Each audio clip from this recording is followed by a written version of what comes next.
திராவிட model அரசின் இந்த உலக முதலீட்டாளர்கள் மாநாடு மூலமா தமிழ்நாட்டோட 20 ஆண்டு கால வளர்ச்சிக்கு அடித்தளம் அமைச்சிருக்க உங்க எல்லோருக்கும் தமிழ்நாட்டோட முதலமைச்சரோட பொறுப்பில் இருக்கிற காரணத்தால் என்னுடைய மனமார்ந்த நன்றியை நான் தெரிவித்துக் கொள்ள விரும்புகிறேன்.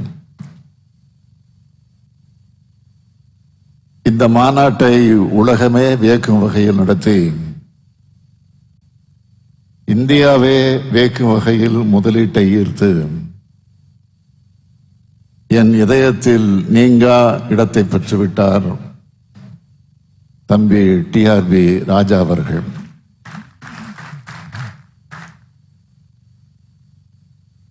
தொழில்துறை அமைச்சர் பொறுப்பை ஏற்றுக்கொண்ட குறுகிய காலத்திலேயே இமாலய சாதனை செய்திருக்கும் அமைச்சர் டிஆர்பி ராஜாவை நான் பாராட்டுகிறேன். இவ்விழாவில் கண்ணும் கருத்துமாய் இருந்த தலைமைச் செயலாளர் உள்ளிட்ட அனைத்து அரசு அலுவலர்களுக்கும் எனது பாராட்டையும் நன்றியும் தெரிவித்துக் கொள்கிறேன். நாங்கள் ஆட்சி பொறுப்புக்கு வந்த பிறகு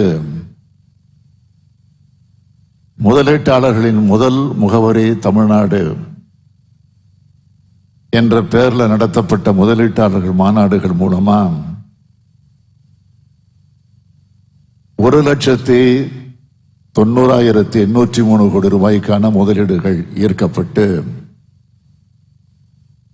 2,80,600 பேருக்கு வேலை வாய்ப்புகள் ஏற்பட்டுச்சு. நான் ஐக்கிய அரபு நாடுகள், சிங்கப்பூர் மற்றும் ஜப்பான் ஆகிய நாடுகளுக்கு பயணம் மேற்கொண்டு 17,371 பேருக்கு வேலை வாய்ப்பை ஏற்படுத்துகிற வகையில் 7,441 கோடி ரூபாய் மதிப்பிலான முதலீடுகளை பெற்றோம். அதோடு நான் தொடர்ந்து இந்த முதலீடுகள் செயல் வடிவம் பெறுவதை கண்காணிப்பேன். அந்த வகையில் ஆட்சிக்கு வந்ததிலிருந்து இதுவரைக்கும் 44 தொழிற்சாலைகளுக்கு அடிக்கல் நாட்டியிருக்கேன். 27 தொழிற்சாலைகளை திறந்து வச்சிருக்கிறேன். இது மூலமா 74,757 இளைஞர்கள்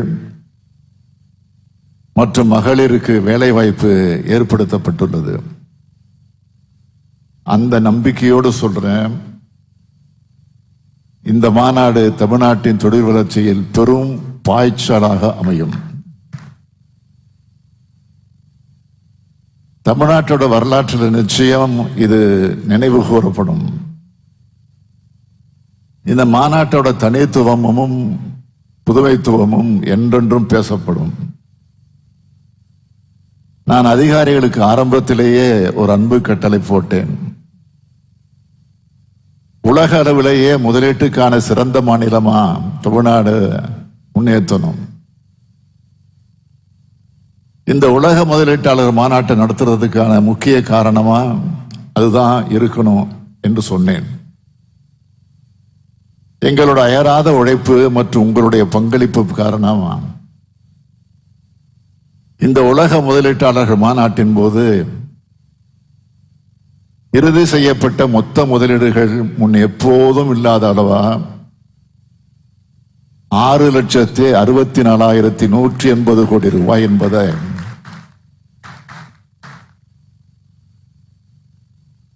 இந்தியாவே உற்று நோக்கும் இந்த அவையில் பெரும் மகிழ்ச்சியோடு அறிவிக்கிறோம்.